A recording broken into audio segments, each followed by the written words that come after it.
Hello students and guys, मैं again जय sir आप लोगों के सामने अंग्रेजी ग्रामर के एक नए टॉपिक के साथ में आया हूं। उस टॉपिक का नाम है आर्टिकल ए एंड द का प्रयोग। जैसे मैंने कल ही कहा था, कल के अपने वीडियो में कहा था कि मैं नया ए एंड द का प्रयोग सिखाऊंगा जो 3-4 मार्च का आता है।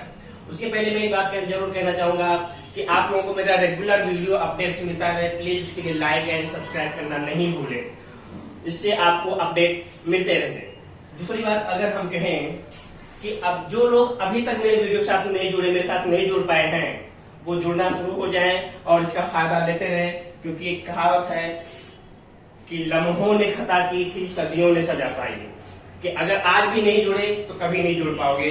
मतलब इसका फायदा नहीं मिल पाएगा और इसका पछतावा हमेशा रहेगा, चाहे बच्चे हों, स्टूडेंट हैं या पेरेंट्स हों, बड़े लोग हैं, जो कोई भी है, हर कोई इसको सीख सकते हैं।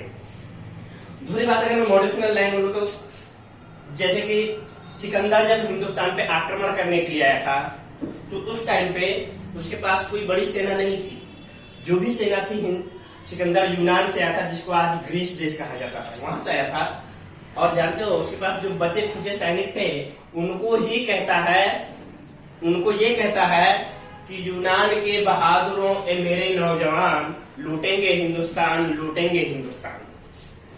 तो एक उसके पास सेना कम होती है, ताकत कम होती है, फिर भी उसके अंदर मोटिवेशनल एक जज्बा होता है, अपने सैनिकों का उत्साह बढ़ाता है और हिंदुस्तान को फतेह कर लेता है, मतलब जीत भी लेता है। और यहाँ की आबादी, यहाँ के राजा हार जाते हैं। बहुत सी बड़ी विडंबना है। तो ये चीजें हर जगह अप्लाई होती है। अगर आपके अंदर उत्साह होना चाहिए, जोश होना चाहिए, कोई चीज पढ़ने का, कोई चीज लिखने का, कोई चीज सीखने का। जैसे मैंने पहले बताया, अंग्रेजी बहुत बड़ी ऐसी चीज नहीं है। हिंदी जानने वाला आदमी, व्यक्ति अंग्रेजी बहुत आसानी से सीख सकता है। इसलिए जो है, इस उत्साह के साथ, जोश के साथ बने रहिए और जो है मेरे वीडियो के साथ में अपडेट बने रहिए। आपको मिलता रहेगा हर एक नया चीज और आप लोगों का ज्ञान बढ़ता रहेगा। अब हम अपने टॉपिक पर आते हैं। आज के आर्टिकल शुरुआत करते हैं। अब आर्टिकल की अगर शुरुआत करते हैं, ए एंड द का प्रयोग। ए का मतलब होता है एक, एंड का मतलब होता है एक, और द का कोई मीनिंग होता नहीं है, फिर भी बहुत इंपॉर्टेंट होता है। अब हम इसको जानने के पहले 2-3 चीजें बेसिक हमको जानना जरूरी है। मैंने बहुत सी चीजें किताबें रेफर किया है, गुजरात की किताबें पढ़ा, उत्तर प्रदेश की किताबें पढ़ा, बिहार की, मतलब बहुत अलग अलग ग्रामर की बुक मैंने पढ़ी है। लेकिन मुझे किसी भी बुक में एक क्लियर कट इंडिकेशन नहीं मिला, कोई ऐसा इजी फॉर्मेट नहीं मिला कि जिससे लोगों को अच्छी तरह समझाया जा सके। तो मैंने अपने ढंग से इस चीज को बहुत आसान तरीके से आप लोगों को समझाने की कोशिश किया है। और मेरे ख्याल से आप कोई भी किताब उठा करके देख लो, कोई भी किताब में ऐसी इस फॉर्मेट में ए एंड द का प्रयोग नहीं बताया गया है। अब अगर हम शुरू करते हैं कि हमको ए और एंड का प्रयोग अगर सीखना है, तो हमको सबसे पहले हिंदी के स्वर, हिंदी या गुजराती के स्वर और अंग्रेजी के स्वर व्यंजन को जानना जरूरी है।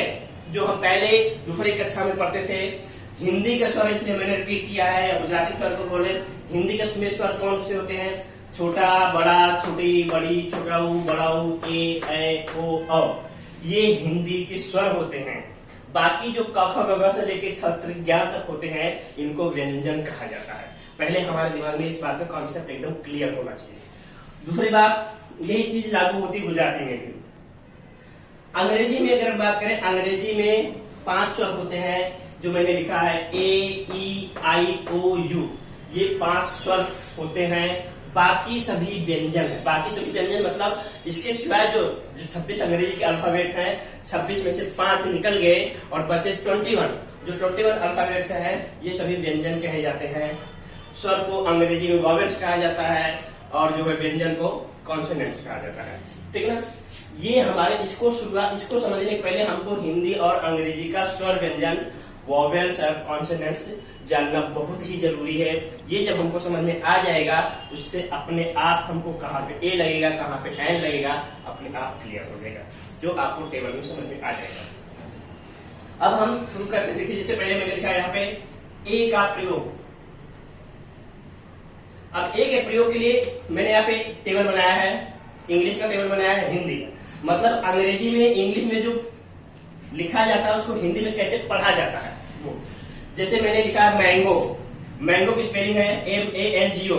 अब मैंगो में एम, देखने वाली बात, पहला अल्फाबेट, पहला जो अल्फाबेट है उसका अक्षर जो है वो स्वर है कि व्यंजन है, तो पता चलेगा ए ई आई ओ में से नहीं है, इसलिए स्वर नहीं, इसलिए व्यंजन है। अगर व्यंजन है तो ये सी, सी मीन्स कॉन्सोनेंट्स।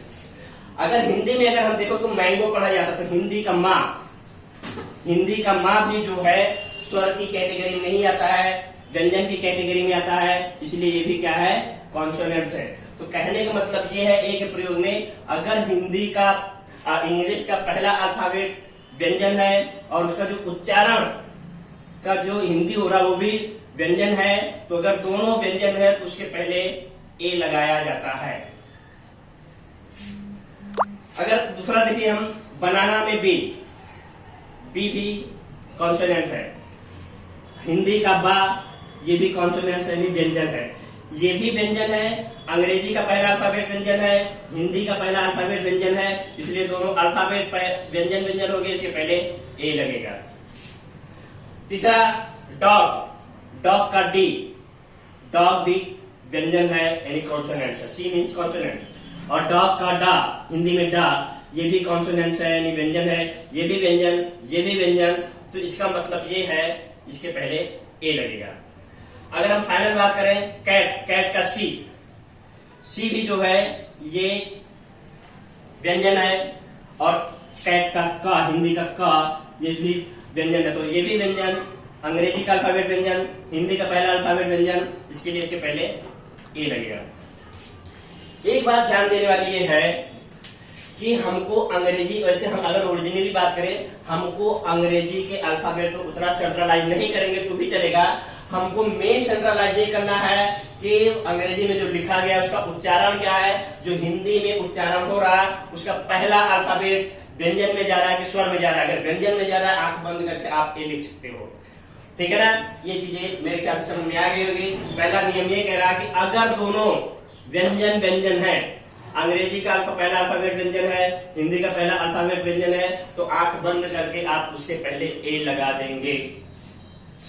ये हो गया ए का प्रयोग। इसमें अपवाद है जो बता रहा हूं। अब हम सामने आते हैं साथ में एन का प्रयोग, जो लिखा है एन का प्रयोग। अब इसमें भी देखिए, इसमें अम्ब्रेला लिखा है, अम्ब्रेला का यू, अम्ब्रेला का यू स्वर आता है, ए ई आई ओ यू में से ये स्वर आता है यानी वॉवेल्स, जिसको इंग्लिश में कहते हैं वॉवेल्स। वॉवेल्स के लिए मैं वी लिख देता हूं। और अम्ब्रेला का हिंदी में अगर आ भी जो है स्वर है, ये अगर आप देखेंगे जो मैंने लिखा स्वर, तो इसमें से आ, मतलब अगर ये भी व्यंजन स्वर है, अंग्रेजी का पहला अल्फाबेट स्वर है और हिंदी का पहला अल्फाबेट स्वर है, तो इसके पहले आंख बंद करके आप एन लिख सकते हैं, ये नियम कहता है। दूसरा, अगर अंग्रेजी का ओनियन, ओनियन मतलब प्याज, ओनियन का ओ स्वर है, वॉवेल्स है, और हिंदी का ओ ये भी स्वर है, तो दोनों अगर स्वर हैं, हिंदी का भी अल्फाबेट स्वर है और जो है अंग्रेजी का भी अल्फाबेट स्वर है, तो उसके पहले एन। इसके आगे तीसरे पे देखेंगे एलिफेंट, एलिफेंट मतलब हाथी, एलिफेंट का ई भी स्वर है, वॉवेल्स है, और ए वॉवेल्स है। देख लीजिए हिंदी और अंग्रेजी दोनों मैच करिए, दोनों स्वर हो रहे हैं, तो इसका मतलब इसके पहले एन लगेगा। चौथे में बात करें अगर हम ऑरेंज, ऑरेंज का ओ स्वर है यानी वॉवेल्स है, और हिंदी में ओ वॉवेल्स है, मतलब दोनों स्वर है, हिंदी का भी अल्फाबेट स्वर है, अंग्रेजी का भी अल्फाबेट स्वर है, और इसके लिए इसके पहले एन लगेगा। तो पहला अगर सिंप्लीफाई अगर हम बात करें अंग्रेजी ए के प्रयोग में, अगर हिंदी और अंग्रेजी दोनों का अल्फाबेट व्यंजन है तो उसके पहले ए लगा देना है। अगर अंग्रेजी का पहला अल्फाबेट और हिंदी का पहला अल्फाबेट स्वर में आ रहा है तो उसके पहले एन लगा देना है, एक ये नियम है। अब इसमें नियम का अपवाद है, इट इज कॉल्ड एक्सेप्शन। इसी को एक्सेप्शन कहा जाता है इंग्लिश में, हिंदी में कहा जाता है अपवाद। ये नियम का अपवाद क्या है, ठीक है ना। अपवाद ये है, जैसे हमने पहले ऊपर बताया, पहले के नियम में बताया कि अगर पहला अल्फाबेट स्वर व्यंजन है और हिंदी भी व्यंजन है, दोनों मिलाकर के व्यंजन है, तो ए लगा देना। लेकिन यहाँ पे देखिए, यहाँ पे कैसे क्या होता है अपवाद में, जैसे यूरोपियन का ई, अगर अंग्रेजी के अल्फाबेट के हिसाब से हम देखें तो ई स्वर है ये स्वर है, वे हमने लिखा, ये स्वर है, ये स्वर है। लेकिन हम जब हिंदी में देखेंगे यूरोपियन का या, तो ये स्वर में नहीं आता है। ध्यान देने वाली बात है यहाँ पे, ये कॉन्सोनेंट व्यंजन में आ रहा है। तो देखिए कॉन्ट्राडिक्शन, विरोधाभास क्या हो रहा है कि अंग्रेजी का पहला अल्फाबेट स्वर में जा रहा है, जबकि हिंदी का पहला अल्फाबेट व्यंजन में जा रहा है, कॉन्सोनेंट में जा रहा है। तो यहाँ कॉन्ट्राडिक्शन पॉइंट हो जाता है, हमको नहीं समझ में आता हमको क्या करना चाहिए। तो ऐसी पोजीशन में ये होता है कि हमको अंग्रेजी पे ध्यान नहीं देना होता, बल्कि हम जो हिंदी में प्रोनाउंस उच्चारण कर रहे हैं वो किस में जा रहा है। तो अगर हम देखेंगे इसका उच्चारण यूरोपियन में या जो है हिंदी का व्यंजन है, इसलिए हमको फाइनल व्यंजन आ रहा है, और इसके लिए हम आंख बंद करके इसके पहले ए लिख देंगे। समझ लेना, ध्यान देने वाली बात। हमको इंग्लिश पे सब उस टाइम पे नहीं ध्यान देना है, हिंदी या गुजराती में जो आ रहा है अल्फाबेट या व्यंजन आ रहा है, व्यंजन के हिसाब से हम ए लिख देंगे। इसी तरह से यूनिवर्सिटी का यू भी अंग्रेजी का स्वर है, वॉवेल्स है, लेकिन यूनिवर्सिटी का या, हिंदी जो है या जो है व्यंजन में जा रहा है। तो देखिए वॉवेल्स और कॉन्सोनेंट, तो हमको फाइनल इस पे नहीं ध्यान देना, हमको फाइनल ध्यान रखना हिंदी वाले पे देना है। हिंदी में व्यंजन कह रहा है, इसलिए हम हिंदी के हिसाब से इसके पहले ए लिख देंगे। तीसरा अगर हम देखेंगे यूनियन का यू भी स्वर है, यानी वॉवेल से भी लिख दिया, और इसका या, यूनियन का या हिंदी के हिसाब से कॉन्सोनेंट है, व्यंजन है, इसके लिए हम इसके पहले ए लिख देंगे।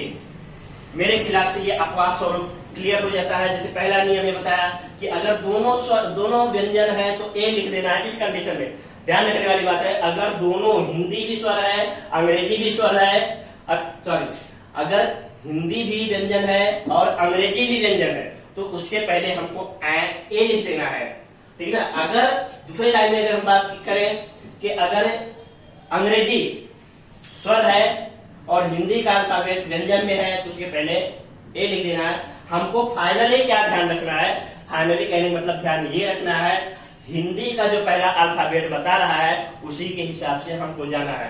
हिंदी का अल्फाबेट व्यंजन कह रहा है, तो व्यंजन के हिसाब से हमको ए लिख देना है। और इसी हिसाब से यहाँ एंड में देखते हैं। एंड में जैसे एच जो है व्यंजन है, लेकिन ऑनेस्ट ओ, हिंदी का देखिए, हिंदी का जो है स्वर जा रहा है, अंग्रेजी का अल्फाबेट व्यंजन में जा रहा है, हिंदी का अल्फाबेट स्वर में जा रहा है। तो हमारे कहने के हिसाब से मैंने ये कहा कि हिंदी को ही ध्यान में हमको रखना है। तो हिंदी का हिसाब से स्वर जा रहा है, तो स्वर के हिसाब से हमको एंड लिख देना है, एंड लिख देना है। दूसरा जैसे आवर, HOUR, कितने लोग इसको हावर पढ़ते हैं, ये रॉन्ग प्रोनाउंस है, इसको ओरिजिनल प्रोनाउंस है आवर, तो इसके हिसाब से ये हो जाता है स्वर। यहाँ पे ये बनता है व्यंजन, यहाँ पे बनता है स्वर। तो हमको हिंदी का ध्यान में रखना है, हिंदी स्वर में कह रहा है, इसलिए स्वर में कह रहा है, तो इसके पहले हम एंड लिख देंगे। इसी हिसाब से हम बात करें MBA जैसे डिग्री होती है, MBA पर्सन, तो एम अंग्रेजी का व्यंजन है, एम जो है अंग्रेजी का व्यंजन है, लेकिन जब एम के आगे ए हम हिंदी में लिखते हैं, तो ए देख लीजिए यहाँ पे स्वर है, तो इसलिए यहाँ पे स्वर है। तो हमको अंग्रेजी का ध्यान में नहीं रखना, लेकिन हमको यहाँ पे स्वर दिखा रहा है, इसलिए हम इसको यहाँ पे एंड लिख देंगे। इसी तरह से जितने भी मास्टर डिग्री होती है, MBA है, MA है, MCOM है, MSc है, ये जितनी मास्टर डिग्रियां होती है उनके नाम के पहले एंड लगा देना है, ठीक है ना। And MBA person, and MA person, and MCOM person, इस तरह से। दूसरे 12वीं की क्लास को HSC, जैसे HSC, H जो है व्यंजन है, लेकिन यहाँ पे ए स्वर है, इसके लिए हिसाब से यहाँ पे एंड लग जाएगा। इसी हिसाब से एस व्यंजन है, लेकिन ए स्वर है, इसके पहले एंड लग जाएगा। फाइनली ST बस, एस जो है व्यंजन है और ए स्वर है, इसके पहले एंड लग जाएगा। तो इस हिसाब से अगर हम टेबल को देखें, एक बार मैं फिर से रिपीट कर दे रहा हूं, ए के प्रयोग में अगर अंग्रेजी का पहला अल्फाबेट व्यंजन है और हिंदी का पहला अल्फाबेट व्यंजन है, तो उससे पहले ए लगेगा। लेकिन अपवाद स्वरूप नियम में अगर अंग्रेजी का पहला अल्फाबेट स्वर में है और हिंदी का अल्फाबेट व्यंजन में जा रहा है, तो हमको हिंदी के अल्फाबेट को ही ध्यान में रखना है। सेंट्रलाइज कहने का थीम ये है, चाहे हम ए के प्रयोग में चाहे एन के प्रयोग में चाहे, हमको हिंदी या गुजराती का जो सेंट्रल थीम निकल रही है, जो स्वर या व्यंजन निकल रहा है, अगर व्यंजन निकल रहा है तो ए लगा देंगे हिंदी में, भले ही अंग्रेजी में स्वर है। उसी हिसाब से एन के प्रयोग में अगर यहाँ पे दोनों स्वर है, ए भी स्वर है, हिंदी भी स्वर है, अंग्रेजी भी स्वर है, तो उसके पहले एन लगा देने का है। लेकिन अगर जो है अंग्रेजी का शब्द पहला व्यंजन है और ये हिंदी स्वर है, तो उसके पहले एन लगेगा। तो सेंट्रल थीम हिंदी का, अगर सेंट्रल थीम में एक शब्द में लिख दूं कि कॉन्सोनेंट यानी व्यंजन, तो व्यंजन अगर कहीं पे भी है हिंदी का तो उसके पहले ए, और अगर जो है ये स्वर है हिंदी का तो उसके पहले एन। सब मिला के थीम ये, हमको इस थीम पे ध्यान देना है, हिंदी की थीम पे ध्यान देना है। अंग्रेजी पढ़ करके हिंदी में अगर स्वर निकल रहा है, हिंदी में अगर स्वर निकल रहा है तो उसके पहले एन, अगर हिंदी में व्यंजन निकल रहा है तो उसके पहले ए। ये ए एन का प्रयोग है। मेरे ख्याल से लोगों को अच्छी तरह से समझ में आ गया होगा। मैं आप लोगों के कमेंट्स का इंतजार करूंगा। आप और इसके आगे मैं अभी द का एक नया वीडियो अपलोड करूंगा, जो दूसरे वीडियो में आने वाला है। ए एन का प्रयोग लगभग खत्म हो गया और आप लोगों को मेरे ख्याल से अच्छी तरह समझ में आएगा। आप प्लीज को लाइक और सब्सक्राइब जरूर करिए, जिससे मेरा आने वाला वीडियो आप लोगों को मिलता रहे, अपडेट होता रहे, और मेरे साथ जुड़े रहिए, बने रहिए। All the best. फिर मिलते हैं दूसरे वीडियो में।